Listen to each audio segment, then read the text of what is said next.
పేదల ఇళ్లను కూల్చడం హేయమైన చర్య. ఇది ప్రజాస్వామ్యమా లేక పోలీసు రాజ్యమా? నిరుపేదలు మీకేమైనా తీవ్రవాదుల్లా కనిపిస్తున్నారా? ఇంద్రమ్మ ఇల్లు ఇస్తామని చెప్పి కూలగొడతారా? మీరు మాట్లాడకూడదు హరీష్ రావు, మీరు మాట్లాడకూడదు. మీ హయాంలా మీ మామ ముఖ్యమంత్రిగా ఉంటే వాసాల మరిని ఏం చేసిండు గది చెప్పు. బాణం కొడితే చక్కగా పోవాలని చెప్పి ఆ ఊరు మొత్తం ఇల్లు కూలగొట్టిండు. ప్రతి దగ్గర అట్నే చేసారు. దత్తత తీసుకుంటాం, ఈ అన్ని కూలగొట్టారు, మంచి ఇల్లు కట్టిస్తామని ప్రతి దగ్గర అట్నే చేసి ఉన్న ఇల్లు కూలగొట్టిరు. వాళ్ళకి నివాసం లేకుండా చేసిర్రు. చేసిన దొంగలు మీరు. మళ్ళా వీళ్ళ గురించి మీరు మాట్లాడుతున్నారు. ప్రభుత్వం ఏం చెప్తున్నది? బఫర్ జోన్ ఉన్నది. బఫర్ జోన్లో కట్టిన దాన్ని ఖచ్చితంగా కూలగొట్టాలి. కూలగొట్టి మీకు వేరే దగ్గర నష్టపరిహారం ఇస్తామని క్లియర్గా చెప్తుంది. దాన్ని కూడా రాజకీయం చేద్దామని చూస్తున్నారు. నిజంగా మీకు ఇక ఏం చెప్పాలి? ఇటువంటి మానుకొని కరెక్ట్గా మాట్లాడు, కరెక్ట్గా నీట్గా ప్రజలకు పొయ్యేటట్టుగా మాట్లాడు. ప్రతిసారి అబద్ధం ఆడితే జనాలు ఏమనుకుంటారంటే వీళ్ళు ఎప్పుడు చెప్పిన అబద్ధమే చెప్తారు, ఇక వీళ్ళ మాట నమ్మేది లేదు అన్న కాడికి వచ్చింది మీ పరిస్థితి. మారుర్రి, మీరు మారాలి. ఖమ్మంలో హైటెన్షన్. వెలుగుమట్ల భూదాన్ భూముల్లో గృహాల కూల్చివేత. తెల్లవారుజామునే జేసీబీలతో రంగంలోకి దిగిన అధికారులు. కోర్టు ఉత్తర్వుల మేరకే ఆక్రమణల తొలగింపు అన్న అధికారులు. గూడు కోల్పోయి రోడ్డున పడ్డ పేదలు. అమానుషమన్న విపక్షాలు.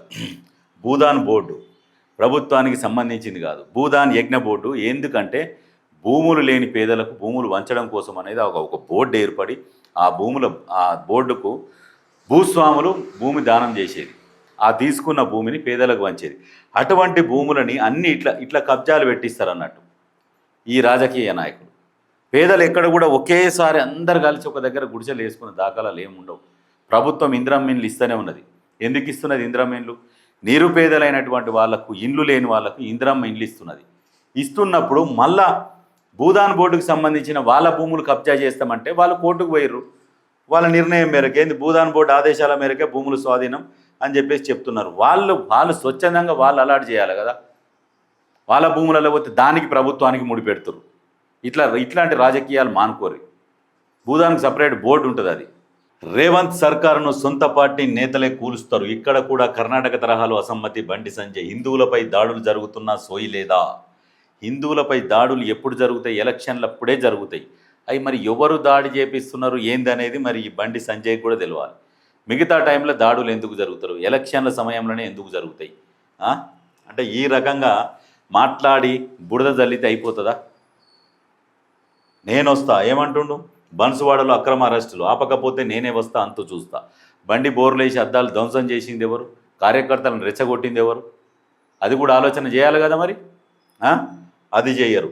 కరీంనగర్ స్ఫూర్తితో జిహెచ్ఎంసీ పీఠం దక్కించుకుంటాం. బీఆర్ఎస్ మునిగిపోయే నావా, ఆ పార్టీకి మనుషులు దొరకట్లేదని ఎద్దేవా. సరే, బీఆర్ఎస్కు మునిగిపోయిన నావా మనుషులు దొరుకుతలేరు, ఓకే. సరే, బీఆర్ఎస్ కరీంనగర్ స్ఫూర్తి ఎప్పటి నుంచో కరీంనగర్లో ఉంటున్నావు, కానీ కరీంనగర్లో సర్పంచ్లను ఎందుకు గెలిపించుకోలేకపోయినావు సరిగ్గా? ఇదే భారీ డైలాగులు కొట్టి బోర్లు పడతాడు మన సంజయ్ అన్న.